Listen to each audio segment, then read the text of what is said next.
You can brush my hair, undress me anywhere. Oh, you guys are a little bit early. Did you? I don't know what you thought you heard. I was playing my manly guitar. It was really manly. I said I don't know if I've ever been good enough.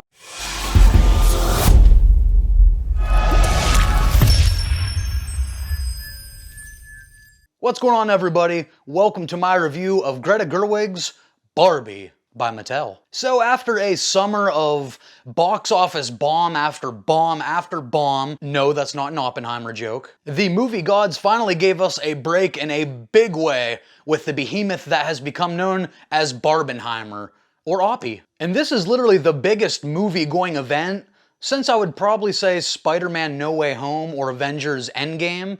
And if you haven't seen the numbers on this thing, it's staggering. Both of these movies absolutely crush their opening weekend projections. I don't remember the exact figures. I believe that Oppenheimer was projected around 30 to 35 million, and it ended up making almost 81 million its opening weekend, which for an R-rated 3-hour biopic, that is just insane. And then Barbie did it even one better, where it was projected, I believe, 70 to 90 million, and it ended up making like 155 million just in its US release. And that also makes Barbie by far the largest opening weekend by a female-led directed movie of all time in cinematic history. So ladies, this sound effect's for you. You deserve it.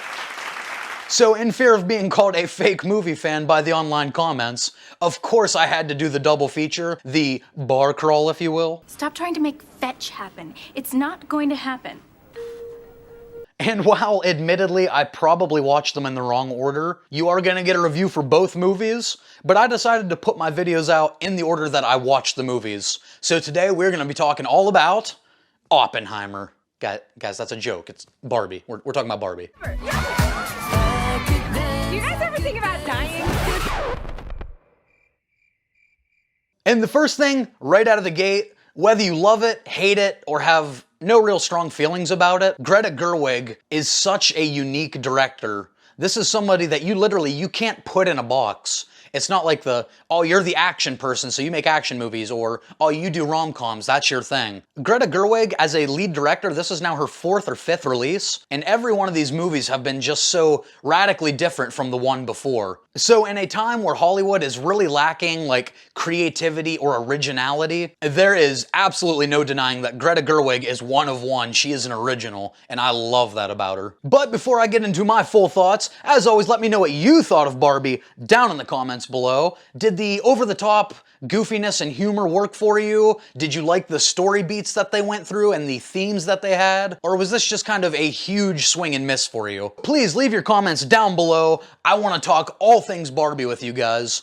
And that's probably the only time I'll ever say that sentence. So take advantage. And jumping right into the positives, to go right down that same line of Greta Gerwig's unique style, this movie is so visually stimulating. Like, between the set design and the color palette, the vibrancy and the brightness of these colors, it's just very visually pleasing to look at, I imagine especially for kids. If you're like me and you grew up in the 90s, all you have to do is literally just close your eyes right now.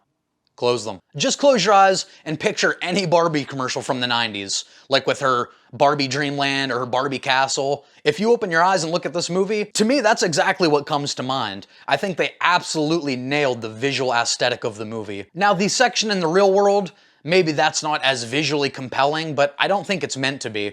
It's just kind of a day-to-day life in California. Nothing really special about that. Next up in the positives category, and this will not be the last time I say this during the Barbenheimer reviews, but for the tone they were going for here, I think this movie is perfectly cast. Greta Gerwig got everybody in this movie to fully commit to the silliness and the tone they were going for. The standout of the side Barbies to me were SRA as like the president. She got some big laughs. And then my girl Kate McKinnon as Weird Barbie. The first one, the high heel.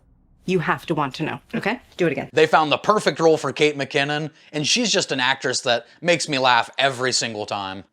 Except Ghostbusters. Will Ferrell as the CEO of Mattel, hilarious in his limited role. Michael Cera as Alan, I wasn't gonna forget you, buddy. Everybody to me was just perfect in their role, but especially our two leads here. Like Margot Robbie as stereotypical Barbie, talk about the perfect cast. Goofy.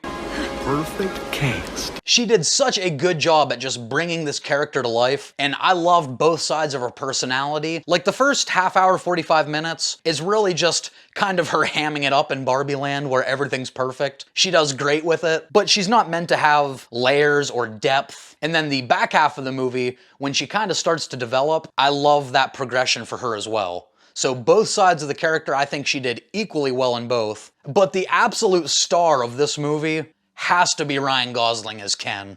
Doesn't seem to matter what I do, I'm always number two. This dude has shown multiple times in the past that he has great comedic chops, he has great timing.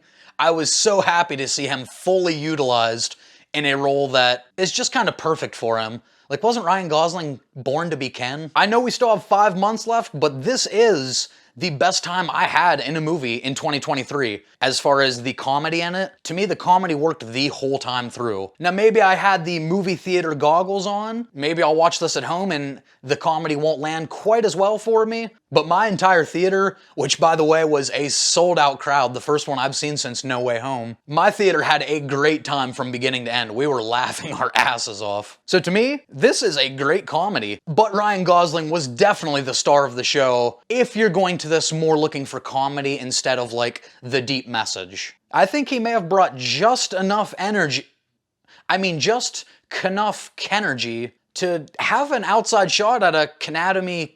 Alright, I'm done. Ken. Next up in the pro category is, I would have to say the movie had really strong pacing, other than maybe a moment or two that dragged, maybe one moment in the real world, and about 5 to 10 minutes near the end of the movie dragged a little bit, but other than that, I never felt the runtime in the movie. Before going into this, if you tell me it's a 2-hour Barbie movie, that sounds like a nightmare. But for about 98% of this runtime, I never felt the length. They just hit you with like joke, joke, joke, emotional moment, joke, joke, emotional moment. It's really like, it's fast. Another thing that was in the movie that I was not expecting, because I don't think anybody knew what to expect going into this, but there are quite a few song and dance numbers here. This movie's almost bordering on like half musical, and it really worked for me. In fact, I think Jack Black's Peaches may have just lost Best Original Song of the Year, because I'm just kidding. Where I see love, she sees a friend.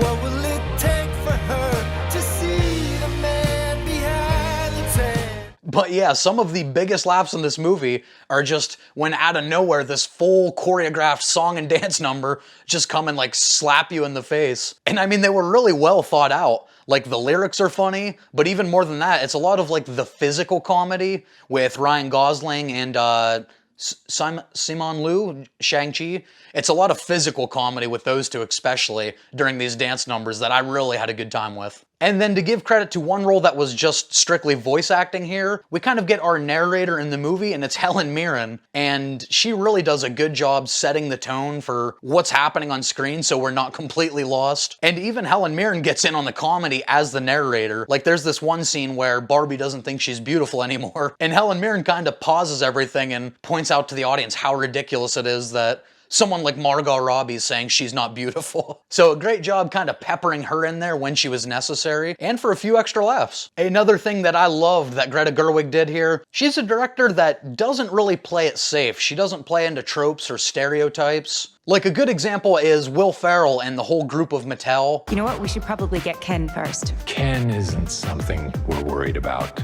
What? They so easily could have just made them the stereotypical, money-hungry capitalist kind of out for their numbers thing. And without spoiling anything, they don't go in that direction at all. And then, of course, you can't talk about this movie without mentioning that it does have a great message for both Barbie as a character, like how you can be more than just a stereotype, and also a great message for young women. And let me just address that real quick and then we'll move on. It's a trap! People in the media, people on the internet, some reviewers, they are so ridiculous. Like, some of the statements that have been made about this movie. Yes, it's a movie probably more tailored towards women, and that's okay. Guys, we've had movies made for us for over a century.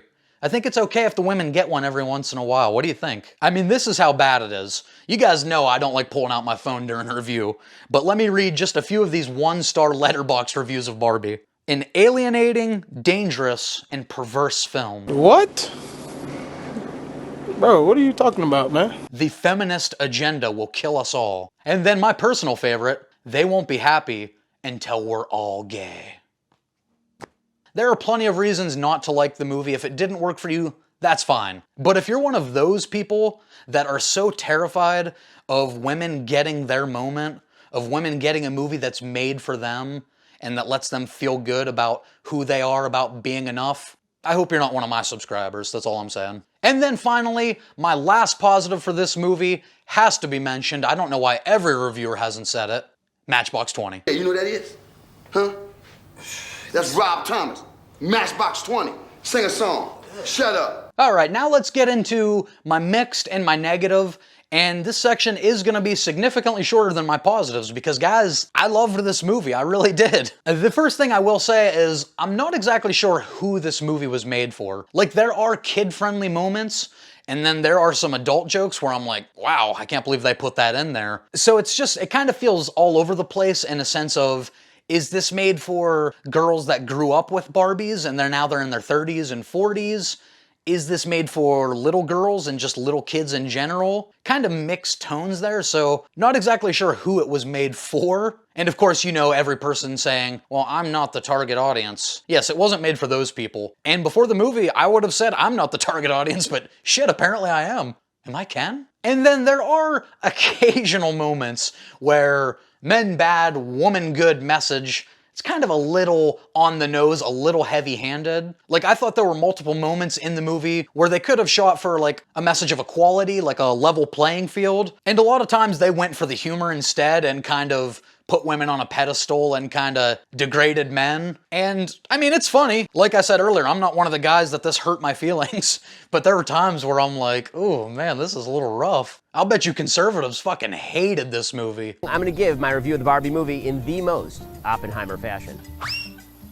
Yep, but the biggest example of kind of the equal playing ground, I was a little disappointed at the end that they went for a joke instead of a good message to finish it off. Like right at the end, when Barbie Land kind of goes back to the way things were, you have like one of the Kens asking if they can be on the Board of Representatives, and instead of like letting one Ken in, they kind of instead go for a joke where he can have a less important position that doesn't really matter. I mean, again, it was funny, I laughed, but I think that could have been a good ender to like equal playing ground. But I do give Greta Gerwig major props in the sense that I think she intentionally like held up a mirror to both sides here to say, none of these are necessarily the right way to do things. Like the patriarchy or feminism, toxic feminism. Neither one of these things are necessarily great for society. So I don't think it was all men bad, women good. If that's the only message you got, then I don't think you were looking deep enough. And then really my only outright negative about the movie was I think there was just kind of too many stories going on at the same time, too many cooks in the kitchen, if you will. Like you have Barbie traveling to the real world and this Toy Story concept where the girl playing with her is sad, so Barbie's becoming sad.